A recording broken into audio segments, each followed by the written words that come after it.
Bienvenidos al Secreto de la Vida. Dios le bendiga grandemente. Aquí compartiendo el estudio de la palabra de Dios. Estamos estudiando Segunda de Timoteo. Ya estamos en el capítulo 2. Vamos avanzando versículo por versículo y disfrutando muchísimo aquí del estudio de la palabra. Y deseamos todo corazón que sea lo mismo para usted. Ale, ¿cómo está? Bien, gracias a ¿Todo Dios, bien? pastor. Buen día nuevamente. Bueno, y nosotros, con tantos estudios que hemos hecho en la semana, pues se me empezaron a cruzar un poquito los cables con el tema, porque está relacionado con lo que hemos estudiado en la escuela sabática y con lo que veníamos estudiando en el diálogo abierto. Pero mientras repasaba, este versículo 8 de hoy nos trae grandes Muchísima enseñanzas. cosa, muchísima. Estamos en el capítulo 2 y estamos en el verso 8. Pero antes de empezar con la Biblia, ¿qué tenemos que hacer? Vamos a orar. Oramos. ¿Oró? Sí, Señor. Claro que sí. Gracias, Señor, por tu amor y misericordia en este día. Te rogamos que tu Espíritu Santo descienda, Señor, con poder, con nosotros en este lugar y con las personas, oh Señor, que nos visitan, que nos acompañan también. Bendícenos y acompáñanos en Jesús. Amén.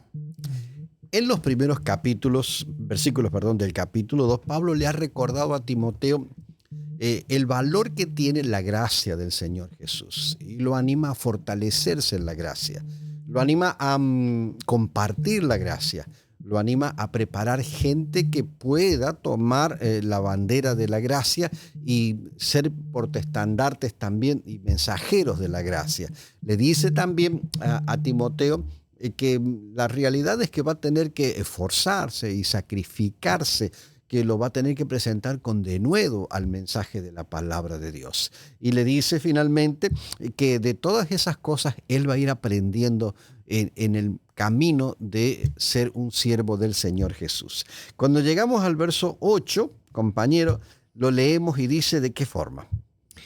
Versículo 8 dice: No dejes de recordar a Jesucristo, descendiente de David, levantado de entre los muertos. Este es mi evangelio. Qué lindo esto, está hermoso.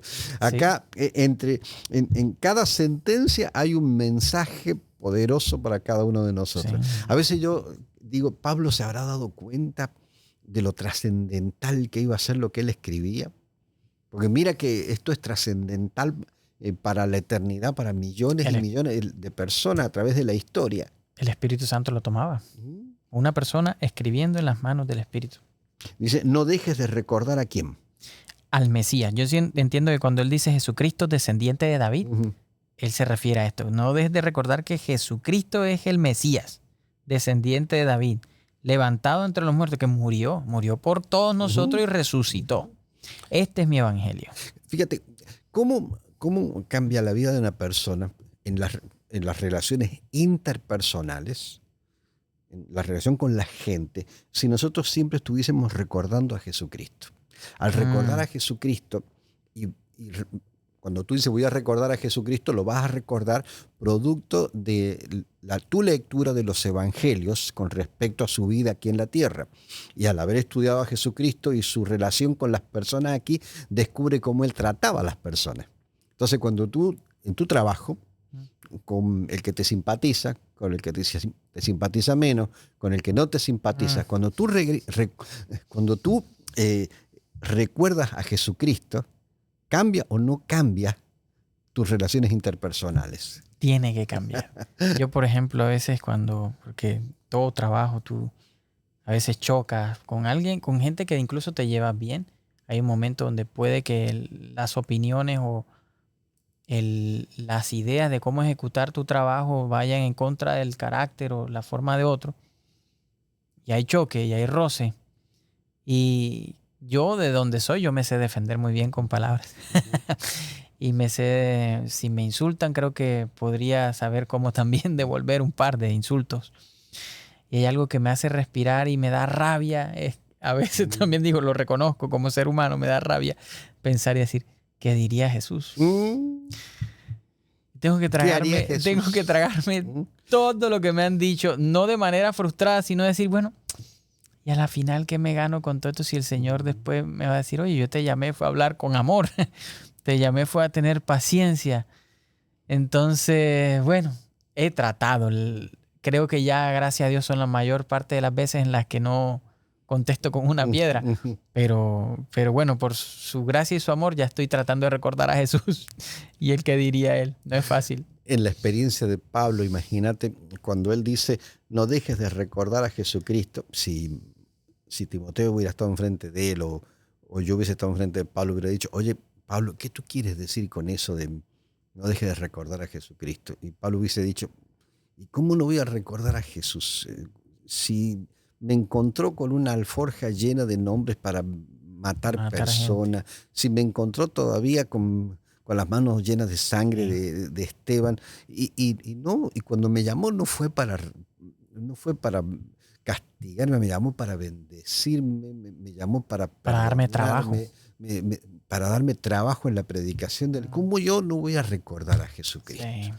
Sí. Eso es lo que son un montón de malagradecidos entonces, porque el Señor, igual que a Pablo, quizás nos llama a muchos. Y si no estamos haciendo lo que hizo Pablo, de entonces aceptar ese llamado y trabajar para el Señor, es porque de cierta manera somos quizás malagradecidos con el Señor. Y si somos malagradecidos, hay una sola respuesta para eso. Significa que no hemos descubierto la gracia completa del Señor Jesucristo en nuestra vida. Porque solamente una persona que no le da valor al regalo que tiene o que se le ha dado es malagradecida. No hay otra explicación. No hay otra explicación, querido. El punto entonces aquí es el siguiente, para subrayar. En nuestras relaciones con la esposa, con el esposo, con los hijos, con la gente, cuando nosotros, dice aquí, cuando recordamos a Jesucristo y cómo nos ha tratado, entonces el Espíritu Santo nos lleva a tratar a la gente como nos trataron a nosotros. Esa fue la primera parte, no deje de recordar a Jesucristo. Y luego dice, ¿descendiente de quién? Descendiente de David. Que no nos quede duda. Levantado de entre los muertos. Y la última parte, Alex. La última parte dice, ¿qué cosa? Este es mi evangelio. ¿Qué quiere decir Pablo con eso? Okay. A veces, creería yo que él dice, no me concentro en otro montón de cosas que antes me concentraba. Olvidando ciertamente lo que queda atrás.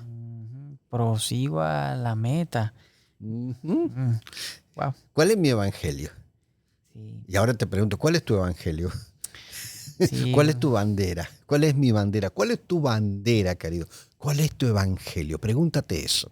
Que Cristo es el Mesías que murió. ¿Sabes de qué me estoy riendo? Si tuviera Joel acá y con este tema de este es mi evangelio, de allí saldrían muchísimas cosas más todavía, ¿no? Pero, y si estuviera Ricardo, diría, ¿qué es el evangelio? Si estuviera Ricardo. O sea, el evangelio somos todos. Pero qué equivocado podemos estar diciendo cuál es nuestro evangelio.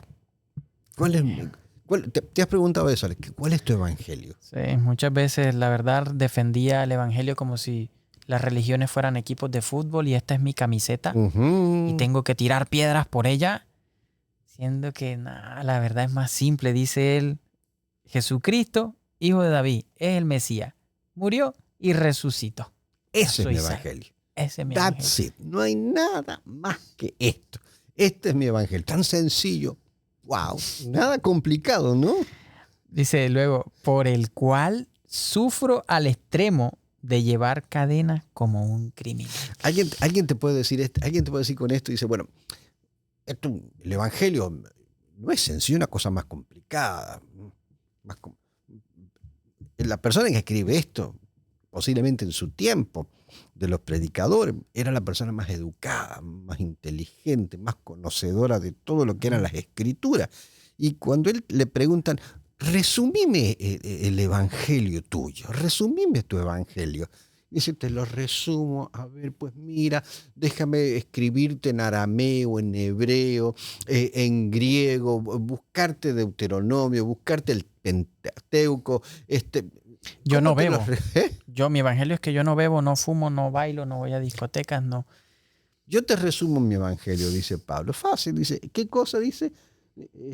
Jesús es descendiente de David, levantado de entre los muertos. O sea, cuando dice descendiente de David, dice que es no el David terrenal, del cielo, cayó del cielo, vino del cielo y vino ¿para qué? Dice, para darme esperanza. Pablo dice, me voy a morir y me voy a levantar en Cristo Jesús. Ese es mi evangelio. Nada complicado, ¿no?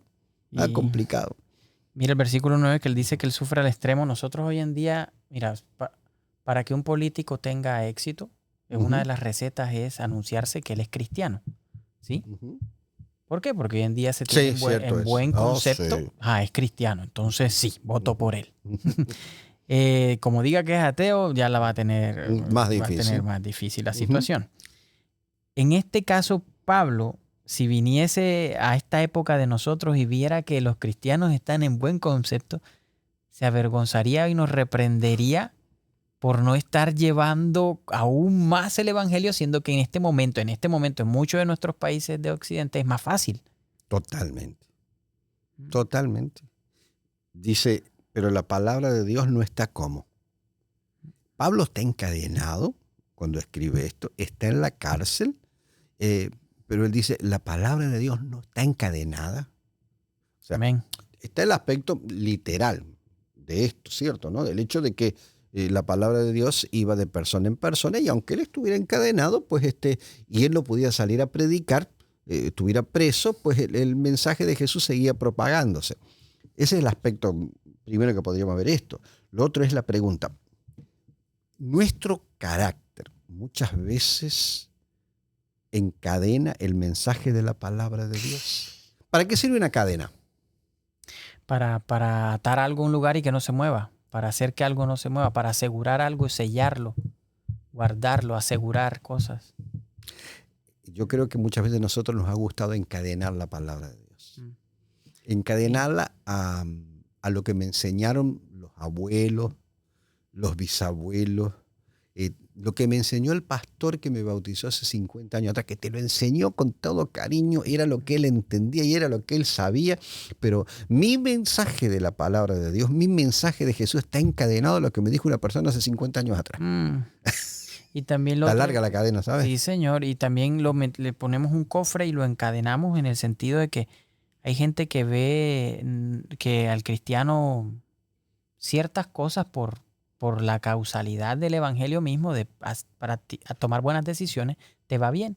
Y esas personas quieren entrar y el evangelio, y las personas, como dice el pastor Joel, institucionalistas, dicen, no, tú no puedes entrar aquí porque esta es nuestra burbuja, aquí nos comportamos de esta manera, aquí no puedes entrar tú si no te quitas esto, aquello y lo otro, y ponemos un montón de obstáculos para que otras personas ingresen a la verdad, y tratamos de atar, encadenar la palabra de Dios, porque estos no les expliquemos, estos no, tú no puedes entrar si tú no primero te recibes todo esto y te gradúas de este documento que tienes que leerte.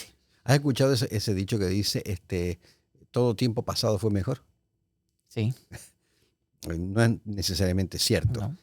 ¿Y qué tal si dijéramos todo evangelio pasado fue mejor que el de ahora? También estaríamos en el mismo problema. El mismo problema. Claro,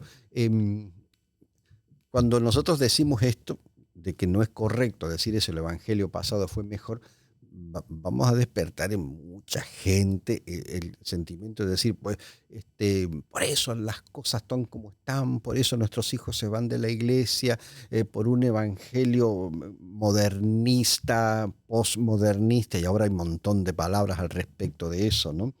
Pero la realidad es que el mensaje de la palabra de Dios no puede estar encadenado a la idea de Alexander de Estre, o a la enseñanza que me dio mi mamá a mí.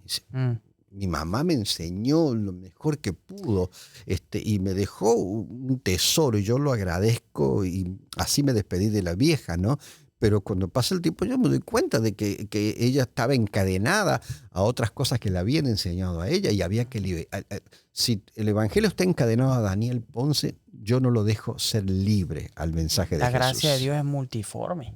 Y mira que también yo el mejor ejemplo que tengo para las ¿cómo se dice? Instrucciones prescritas del evangelio está en Abraham, y en la historia que el Señor le dice que sacrifique al niño. Le dice, levántate y ve al lugar que yo te mostraré. ¿Le dijo en el sueño a qué lugar era enseguida? ¿En la visión? No. Le dijo, arranca y dale, vamos al niño para que me lo entregues. Allá, una vez que estaba allá, le iba a mostrar el lugar. Si él se sube a la montaña que no es, tiene problemas. Tiene que seguir escuchando la palabra de Dios. Cuando él llega a la montaña, si deja de escuchar la palabra de Dios, mata al niño. Ujú. Pero él sigue escuchando la palabra de Dios y le dice, ya no es así. Ahora ya no lo mates. Muchas veces nosotros queremos seguir trabajando en esta época con las instrucciones que fueron dadas para el Evangelio en 1900, qué sé yo, Ujú. 20. Ujú. Y esa estrategia no aplicaba en el 2001. Y esa estrategia del 2001 no aplicaba en el 2010.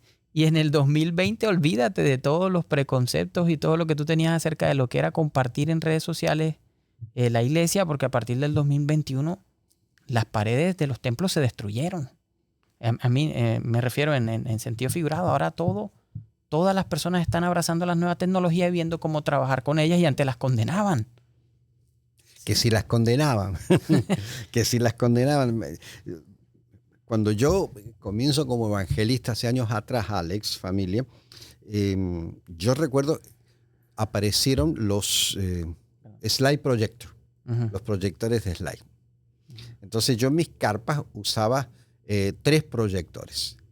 Uh-huh. 3 proyectores, yo mismo me diseñé un sistema para que cuando yo apretaba uno se movían los 3 a la vez, ¿viste? Bueno, pero yo te digo, yo tuve enemigos.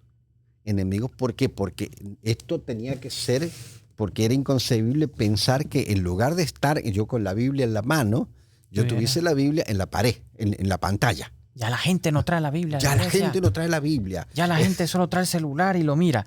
Y sí es bonito tener la Biblia y hay que tenerla, pero esos no son asuntos de condenación. Y quizás nosotros atamos el Evangelio, de cómo debe predicarse el Evangelio en 2023, lo atamos a la forma del 2019. Y olvídate, muchas iglesias de esas están cerradas. Ya no tienen miembros. En el 2020, ¿qué iban a hacer? Y qué palos que nosotros recibíamos con estas cosas. Yo me acuerdo, para terminarte la historia, yo ponía tenía 3 pantallas grandes. La carpa era como para 600 personas, era grande. Y la gente venía atraída por el sistema. Uno dice, bueno, ¿no lo atrae el Espíritu Santo? Sí, hay gente que venía atraído por el Espíritu Santo y otro viene por curiosidad, porque en el Evangelio es así. No todos somos iguales. No todos somos iguales. La gente veía las pantallas y se sentaban a ver. En una pantalla estaba una pregunta, en el medio yo ponía una imagen que ilustraba la pregunta, daba seminarios de Apocalipsis, y en el otro lado aparecía la respuesta de la pregunta. También tuve muchísimas luchas con respecto a poner una imagen, porque encadenaba eso que no podía haber una imagen. O sea, después vinieron muchas cosas tecnológicas nuevas. Lo que queremos dejarle con esto, queridos, es que el Evangelio no puede estar encadenado a lo que a Daniel Ponce se le ocurre. No puede estar encadenado a lo que usted piensa. Yo tengo que seguir estudiando, tengo que seguir leyendo, tengo que seguir buscando de Jesús, tengo que seguir pidiendo el don del Espíritu Santo para que me muestre nuevas formas y nuevas maneras de presentar el mensaje del Evangelio, y que con mis ideas preconcebidas yo no lo encadene al mensaje del Evangelio. Los otros días miraba ahora la mayoría de las iglesias tienen su proyector. O sea, transmiten por Facebook. Miraba una iglesia que la conozco de hace varios años atrás, y yo miraba, Alex, y realmente me dio pena. Era día de culto, sábado por la mañana. La plataforma la cambiaron completamente. Bonita se ve la plataforma. Púlpito nuevo, no es el que yo estaba hace esos años atrás. Pero ¿qué pasa? No había nadie. 7, 8, 10, 12 personas. Quizás es muy tarde los cambios que tenían que haber empezado a hacer. No, y recuerdo, eran gente encadenada al pasado. Y por lo que veo, todavía esa iglesia sigue encadenada al pasado. Por eso está vacía. Y cuando el mensaje del Evangelio está encadenado a nuestras propias ideas, no hay crecimiento. Pastor, ¿dónde nos quedamos? ¿Del 9 en adelante? Sí, pero viene algo interesante porque, por ejemplo, Pablo te dice, este es mi Evangelio. Creo que el Señor Jesús es el Mesías y que se levantó entre los muertos, ahora yo soy salvo. Sufro por Él. Aunque estoy encadenado, el Evangelio no está encadenado. Y bueno, entonces, ¿para qué haces todo esto, Pablo? Ujú. ¿Para qué? ¿Cuál es tu motivación y cuál A debe ver. ser la motivación de yo creer esto que tú dijiste para yo Ujú, también hacerlo contigo? Y él nos suelta esto en el versículo 10 y nos dice, así que todo lo soporto por el bien de los elegidos, o sea, no solo por el bien mío, sino por el bien de los demás, para que también ellos alcancen la gloriosa y eterna salvación que tenemos en Cristo Jesús. ¿Qué te dejó eso? Oh, que todo esto de que Jesús me salva, qué lindo, qué bueno, ya no soy un pecador. Ujú. Aún cuando yo lo comparta, perdón, cuando comparta esto con las personas y sufra en este mundo, lo haga con tranquilidad porque hay una patria venidera, Ujú. una gloria celestial dada por el Mesías que resucitó, una vida nueva, eterna, Excelente. en otro tiempo y en otro lugar. Esa debe ser nuestra motivación en la enfermedad, en la muerte de un familiar, en las aflicciones de este mundo, en las preocupaciones de que qué comeremos, qué beberemos. No, recuerda a Jesús, recordar a Jesús que es el Mesías que se levantó de los muertos y que viene por mí otra vez. Así que esto todo es temporal. Eso es buena nueva, eso es buena noticia. Ese es mi evangelio, dice Pablo. Y termina, fíjate, en el versículo 11 en adelante dice, este mensaje es digno de ¿quién? De crédito, Es dice. digno de crédito. Digno de crédito. Si morimos con él, también viviremos con él. Si resistimos, también reinaremos con él. Reinar. Sí, reinar. Si lo negamos, también él nos negará. Si somos infieles, él sigue siendo fiel, ya que no puede negarse a sí mismo. Wow, o sea que siempre y cuando haya gracia, va a haber oportunidad de aferrarnos a esta salvación, a esta buena nueva, a esta buena noticia. No hay incertidumbre en la vida de Pablo. Fíjate, con esto que escribe él, o sea, a pesar de estar en una condición de cárcel y saber que ya está pronto a morir, la escritura de Pablo no muestra incertidumbre. O sea, muestra completa certidumbre. Y hay una diferencia muy grande en la vida respecto a vivir en incertidumbre y vivir con certidumbre. Su certidumbre está basada ¿en quién? En Jesús. El Mesías. Está basada en el Mesías. Dice, su evangelio es muy sencillo, él está seguro. Dice, si morimos con él, si me muero esta noche aquí en la cárcel, voy a vivir con él. Voy a vivir con él. Si sufro, si resistimos, reinaremos. También reinaremos con él. O sea, él está sufriendo, pero ¿qué es lo que le viene después? Reinar con él. Reinar con él. El otro dice, si lo negamos, y ahí... Difícil, pero entra en una paradoja. ¿Cómo se niega Jesús? ¿Cómo se niega Jesús? Rechazándolo. Y creo que es importante cuando vemos la historia de Pedro, cuando él se me negarás 3 veces, ¿qué es lo que niega a Pedro? No lo conozco. No lo conozco. Negó su vida, negó conocerlo, negó el dar testimonio, negó cumplir la misión en ese momento. Lo negó por miedo a sufrir por él, a causa de él. Wow, o sea, no, créeme que me quedaría mucho tiempo ahí tratando de entender esa parte que él nos negará, pero es una paradoja con lo que viene al siguiente. Él dice, si lo negamos, él nos negará. Pero si somos infieles, él sigue siendo fiel, ya que él no puede negarse a sí mismo. Así que, Pedro, no importa si tú me negaste, como yo no me puedo negar a mí mismo, yo sigo siendo fiel contigo. Aquí está mi mano, ven y vamos de nuevo. Lo que me dice Pablo aquí es, oye, ¿para qué pierdes el tiempo negando al Señor? Entra en el evangelio. Si tienes que sufrir por él, sufre, porque el Señor jamás te va jamás va a dejar de esperarte. Jamás va a dejar de concederte su fidelidad. Yo pensaba, cuando tú hablabas, decía, bueno, para mí, ¿no? O sea, mi reflexión, ¿qué significa negar al Señor? Para mí, negar al Señor va más allá de cometer un pecado, cualquier tipo de pecado. Va más allá. Para mí, porque el pecado lo resuelve Cristo en la cruz del Calvario. Lo que no puede resolver la cruz del Calvario, ni la sangre de Jesucristo, es el hecho de que yo no quiera tener nada con Jesucristo. Rechazarlo. ¿Y cuando una persona rechaza a Jesús? Cuando está más enamorado de sí mismo que de Dios. Cuando va a la vanidad, lo que estudiamos en la lección de cuando la la semana persona pasada. es vanidosa, cuando piensa que puede resolver todo en su vida, cuando, en otras palabras, cuando no quiere rendir su vida delante de Jesús, entonces niega a Jesús. Familia, se nos fue el tiempo. De todo corazón, para ustedes y para mí, lo que deseamos es que andemos en novedad de vida. Amén. Aceptando a Jesús. Si morimos con Él, dice, si morimos con Él, viviremos con Él, dice. Si resistimos las acechanzas del enemigo, todo lo que venga ahora, toda la problemática, toda la tribulación, dice, te está diciendo, vas a reinar conmigo. Tranquilo, eso es una certeza. Si nos negamos, como decía Alexander, lo dijo muy bien, si lo negamos también Él nos va a negar, pero dice, si somos infieles, ¿qué cosa? Él sigue siendo fiel. Capaz que me estás escuchando y tú sientes que has negado a Jesús. Tranquilo, Él sigue siendo fiel y en este momento te llama y te dice, dame, hijo mío, tu corazón, ríndete. Amén.